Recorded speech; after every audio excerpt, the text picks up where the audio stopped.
22 जनवरी को अयोध्या में श्री राम की प्राण प्रतिष्ठा होनी है। ऐसे में सियासत भी जमकर हो रही है। एक तरफ जहां सपा के नेताओं को निमंत्रण नहीं दिया गया है, तो दूसरी तरफ सपा सांसद कहें चाहे सपा नेता कहें, लगातार हमलावर है।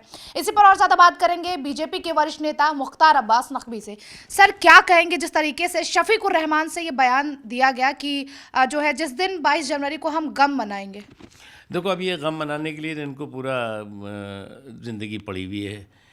लेकिन एक बात, मुझे इन ऐसे लोगों की बयान बहादुरी देखने के बाद एक बात मुझे पूरा विश्वास हो जाता है कि अगर नरेंद्र मोदी जी जैसा निर्णायक और मजबूत नेतृत्व इस देश के सामने नहीं होता तो रामलला अभी भी जो है वो 600 साल और टेंट में कैद रहते हैं और विदेशी आक्रमणकारियों की क्रिमिनल कम्युनल क्रूर करतूत कि ये ऐसे लोग सुरक्षा कवच बने रहते। अब क्योंकि जो है वो इस जिस समस्या को इन्होंने समस्या बनाकर खड़ा किया था, जिस तरह से विदेशी आक्रमणकारियों के सुरक्षा कवच बने हुए थे, उसका समाधान हो गया, तो इसलिए बौखलाहट है। एक तरफ बयान दिया गया है स्वामी प्रसाद मौर्य की तरफ से कि हिंदू कोई धर्म नहीं है बल्कि एक धोखा है।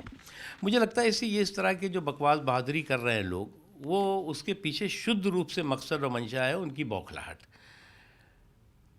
क्योंककि उन्हें लगता है कि जो उनका ना कोई अंदर भाव रह गया ना बाहर कोई मोल रह गया, तो इस तरह से तोल मोल के बोल नहीं पा रहे वो। 2024 का चुनाव है, ऐसे में विपक्ष लगातार ये भी कह रहा है क्या राम मंदिर बीजेपी का मास्टर स्ट्रोक है क्या? देखो, एक बात समझ लो आप, बीजेपी ने राम मंदिर का मुद्दा कोई चोरी चोरी छुपे छुपे तो किया नहीं था। हमारा जितना भी चुनाव घोषणा पत्र रहा है, हर चुनाव घोषणा पत्र में बीजेपी के राम मंदिर के निर्माण की दिशा में जो बाधाएं हैं उसको दूर करने का संकल्प रहा है। तो इसलिए जो है वो कोई चीज़ चोरी चोरी चुप्पे तो हुई नहीं है। एक आखिरी सवाल कि इंडिया गुट में सब कुछ क्या लग रहा है आपको, ठीक लग रहा है? क्योंकि शरद पवार ये कह रहे हैं कि पीएम मोदी का चेहरा घोषित नहीं किया जाना चाहिए। जो कांग्रेस की खटारा गाड़ी में खुर्राट सवारी बैठी हुई है, उसको भी मालूम है कि 24 के चौक पे खड़े होकर के और 34 का चौराहा तय करना बहुत मुश्किल काम है। बहुत बहुत शुक्रिया। और ये थे हमारे साथ बीजेपी के वरिष्ठ नेता मुख्तार अब्बास नकवी। कैमरा पर्सन राम के साथ काजल सिंह, TV7 भारत।